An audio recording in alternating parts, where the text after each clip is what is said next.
Welcome to The Pharmacist RN, a podcast made for pharmacists by pharmacists.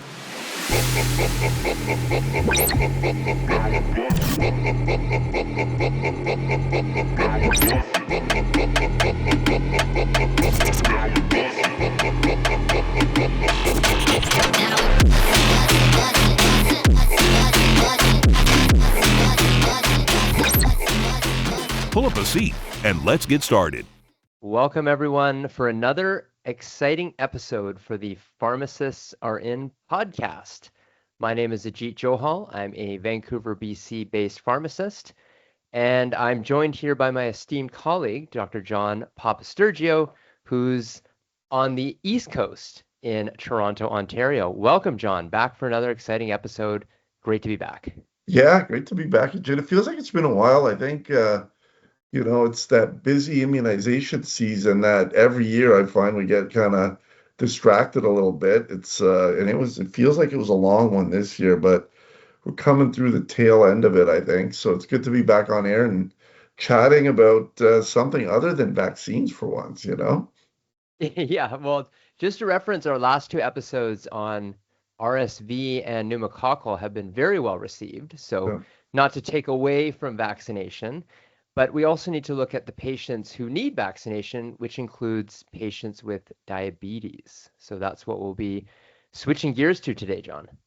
Yeah, I mean, it's something you can't really talk enough about. When I think about my practice, man, I don't know what's going on, but it really is, the next kind of pandemic. The number of patients that I'm seeing either newly diagnosed or, with complications or, multiple comorbidities, and diabetes was one of them. It seems like it's just more and more. And I think it's a reality that the community pharmacists are faced with, and tasked with managing these patients.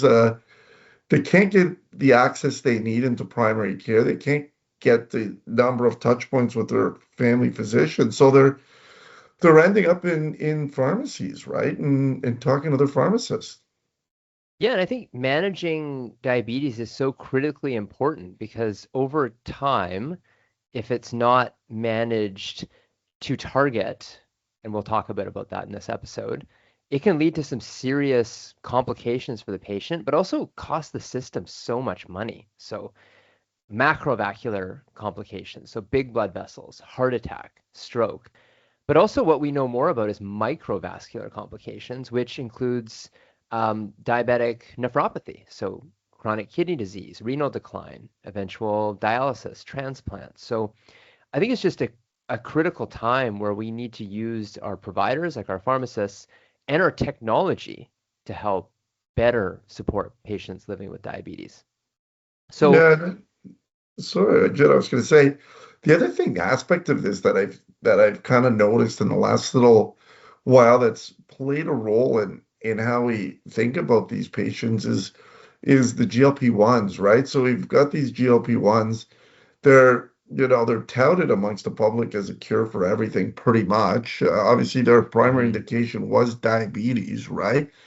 But I feel like, I'm not sure if it's just me, but it's taken away from kind of the traditional way that we've managed these patients. I don't know if you've noticed as well. It seems like this discussion has shifted a little bit, for both the patients with diabetes, but also obviously the patients using the GLP-1s for other things. But it's like some of those traditional conversations that we would have around meters and insulin, and I find maybe that's shifted a little bit. I don't know if you've noticed that. yeah, I think actually now that you mention it, it's almost like not really a shift, but almost a lost in the shuffle, Yeah. right? So it's kind of like there's a lot of this noise and news about GLP-1, and obviously it has different indications, or maybe perhaps it's indicated for the same patient for the same thing.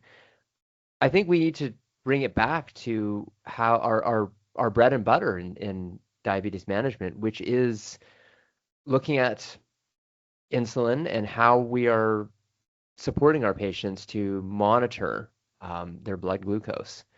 So on that, when it comes to technology, continuous glucose monitoring is now recommended for people on insulin, yet many of them are still not at target, so A1C target.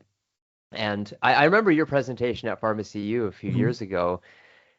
It's this whole idea, you brought up this really good point about time and range, right? So A1C looks at a 3-month picture of an average, but a lot of these excursions, which pull from obviously patients out of range, are actually more detrimental, right? So it's like this sort of when you're really out of range, and a lot of times it's the highs, but it's also the lows. And as a former certified diabetes educator, we were always prioritizing lows in every one of our assessment.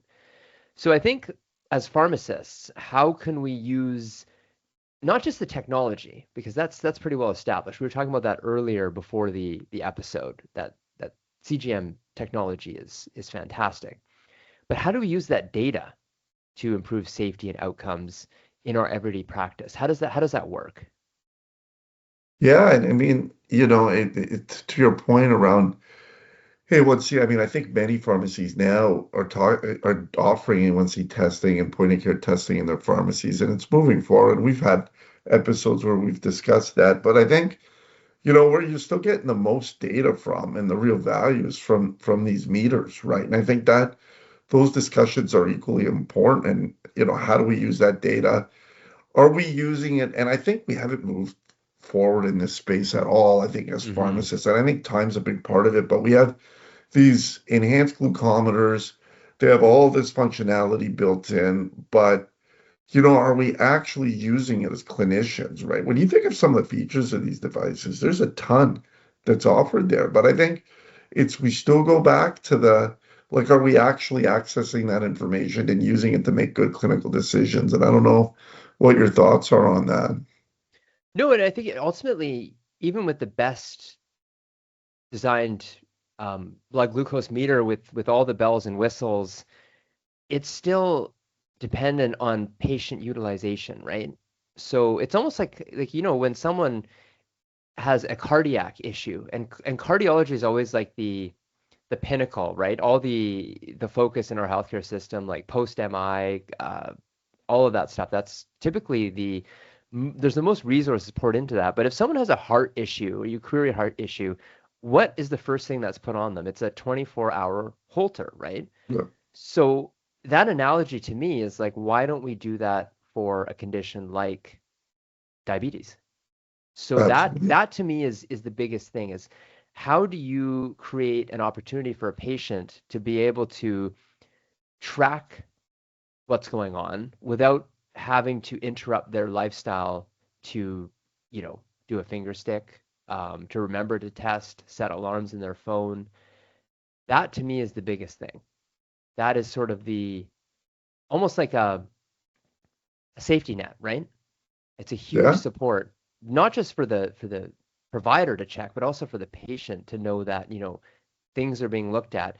And when we look at both good results and ones out of range, we can actually use information from both to protect support the patient. So if things are going well, then the patient can tell us what they were doing well. Like, were they eating a high protein snack? Were they doing things correctly? And we can reinforce that.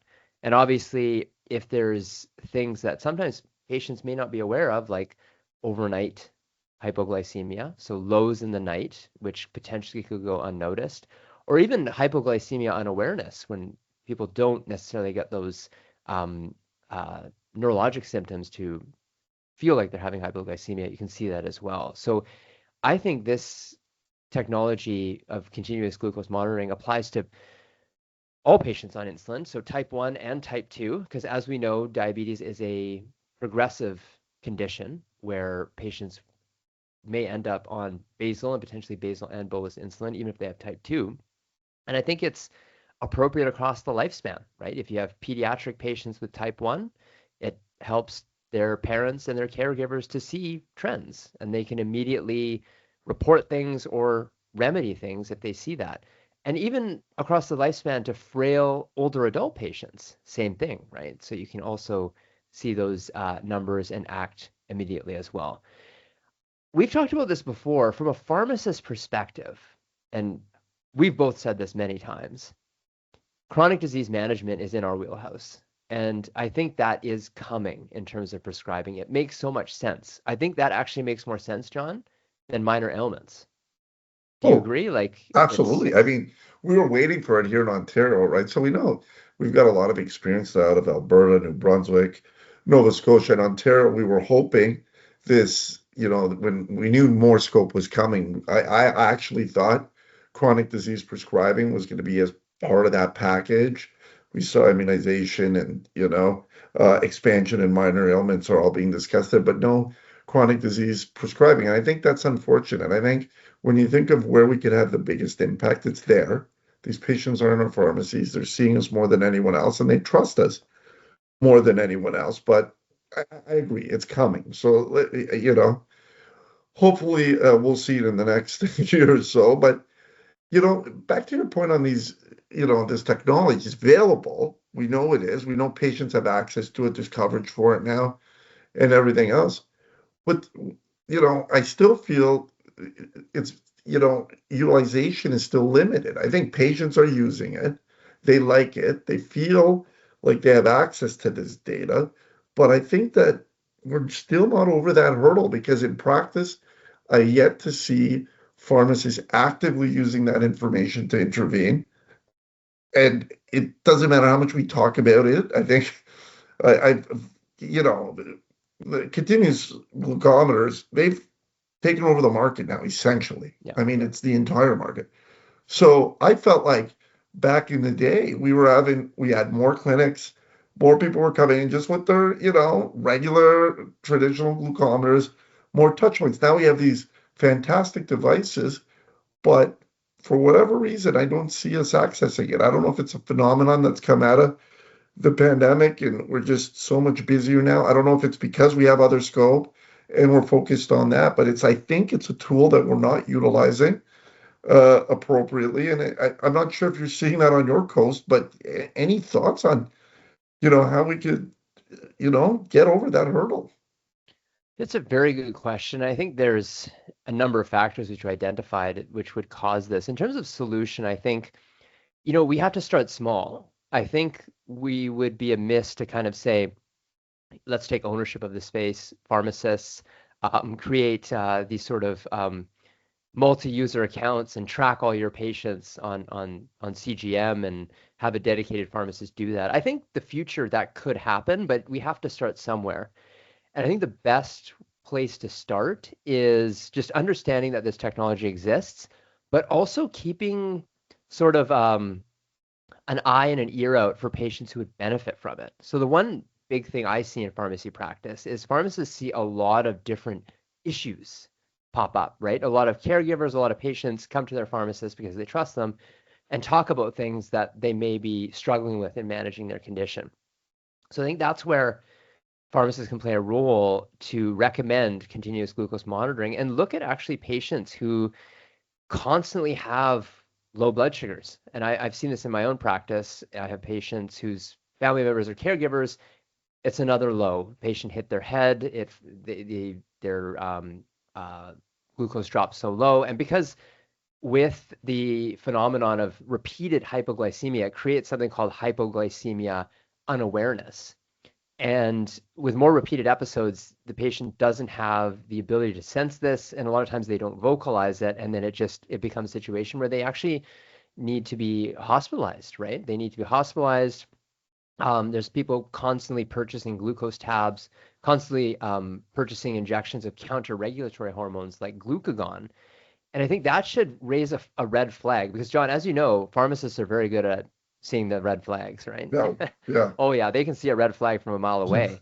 So that's a great opportunity for your patients who are constantly having lows or potentially are unaware of these lows to recommend continuous glucose monitoring. And some of the technology pieces, for example, the Dexcom G7 has a predictive alert. So it actually alerts before it gets too low. And I think a lot of patients, people at the pharmacy, even if they have elderly parents who are diabetic and they're managing at home, that's invaluable because that actually allows, a lot of times I hear them say, is there a way we could detect this earlier and do something? And even if you're, as a pharmacist and you're listening to this podcast, because there's a lot of listeners here, even if you don't actually have it behind you and you can't just immediately give it to them, even mentioning it, a lot of these patients are proactive. They'll source it out, as you know. So it's that one recommendation to connect the dots, I think, is the first step. Oh, and when I think of all the functionality that's been built into these devices, with the Dexcom G7 there, that predictive alert, I mean, it just speaks to the fact of where we're trying to go with diabetes management. I mean, historically, diabetes has been managed reactively. Hmm. Manage the patient, sugars get worse, go back in, intervene, add another oral agent, and we just wait till they get worse, do something, wait till they get worse until ultimately they're on insulin and whatnot. Whereas we have the ability for once to be proactive, and I think Hmm. that's a lot of power that's contained within this device. I think the challenge now is to get patients to understand it, have pharmacists understand the importance of this, and then engage them enough collectively to use it, right? Exactly. And I think the other thing that often comes up with um, patients living with diabetes is it was the stigma, right? It's like, okay, well, I will control this with diet and exercise. I'll control this with diet and exercise. I don't want to be on metformin. And then when it comes to insulin, I have to inject myself.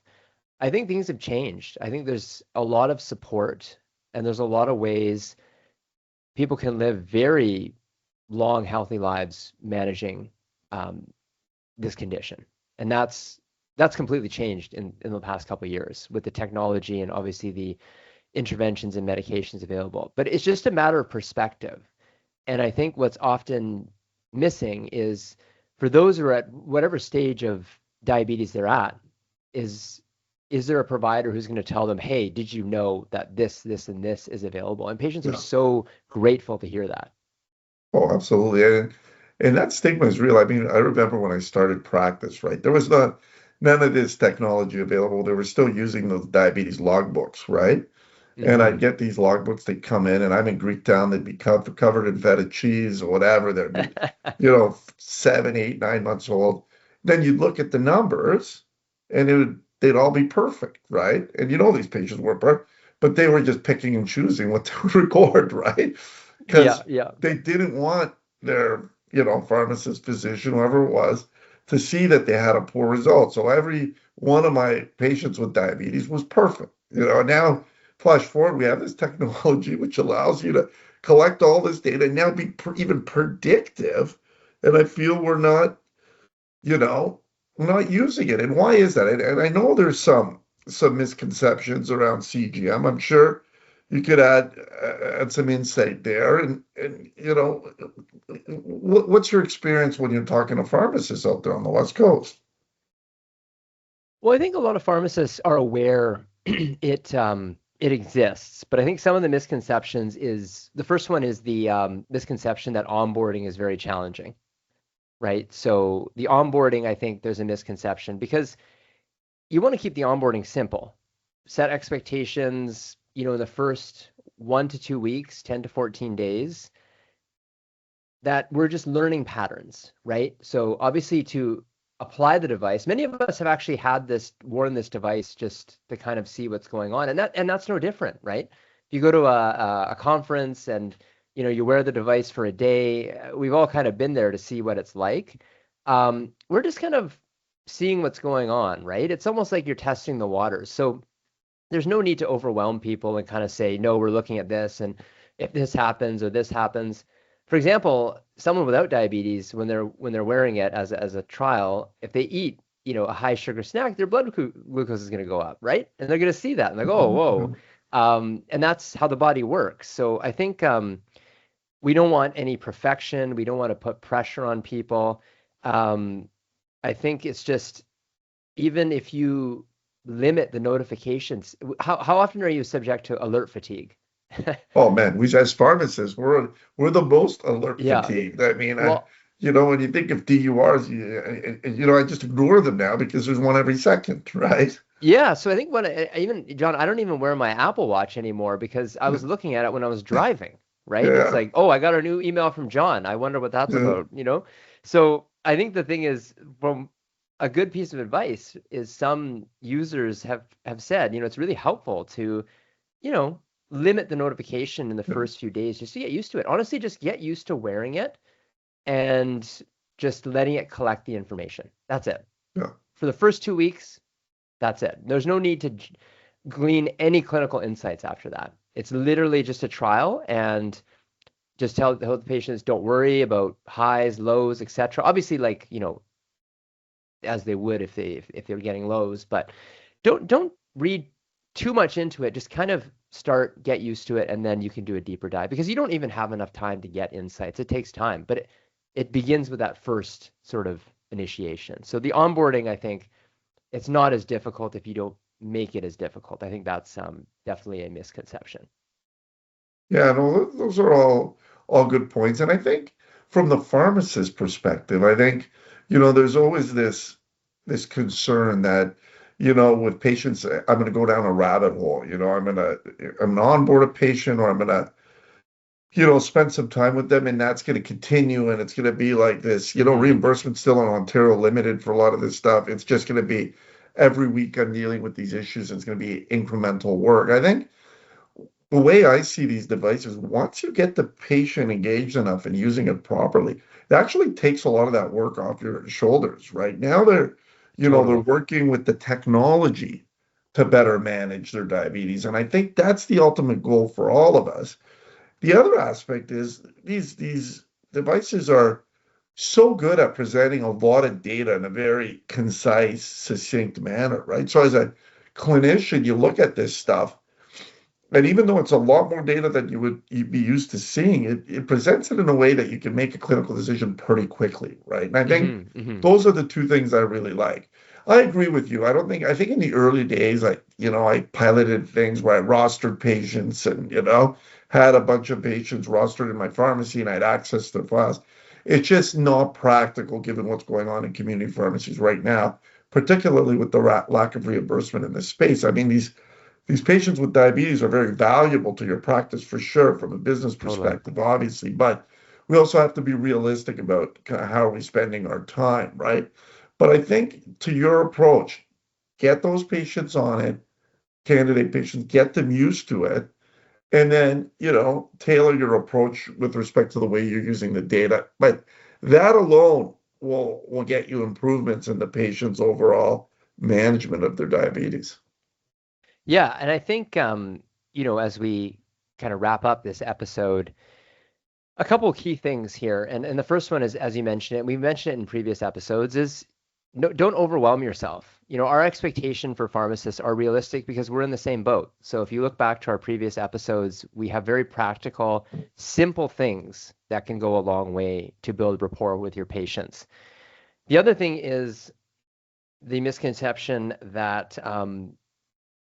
continuous glucose monitoring is only for type 1 diabetes. It is also for type 2 because type 2 diabetics can be at a stage when they're using insulin.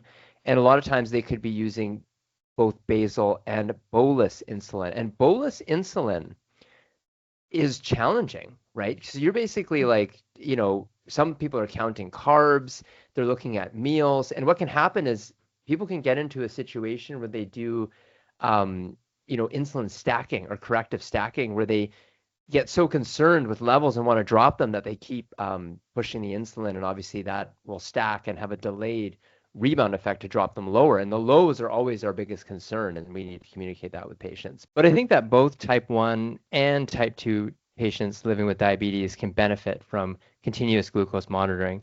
And there's now coverage across all provinces, along with most private insurance plans for both categories of patients. So that's a key misconception for sure. And then, of course, the onboarding misconception as well. So I think our listeners are actually going to get a lot of value after hearing about those key practical tips in a topic that could be, very overwhelming for sure. Even when we were preparing for this episode, we were a little bit Yeah. overwhelmed, and we're saying, okay, like, how are we going to focus? And I think this is a good overview of a quick update. Yeah, and I think maybe there's a lot we could discuss here.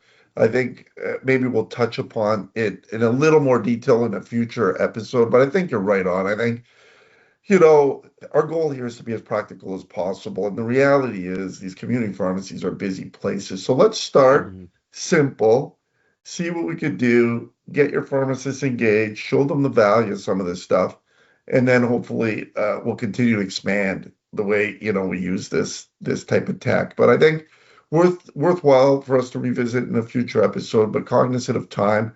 I think maybe we'll cut it off here. It was great talking to you, Jed. I know it's been a while, and I know we've got some interesting plans for the podcast and expanding it and doing some different topics. So look forward to talking to you very soon again. Yeah, you as well, John. Look forward to the next episode. Till next time.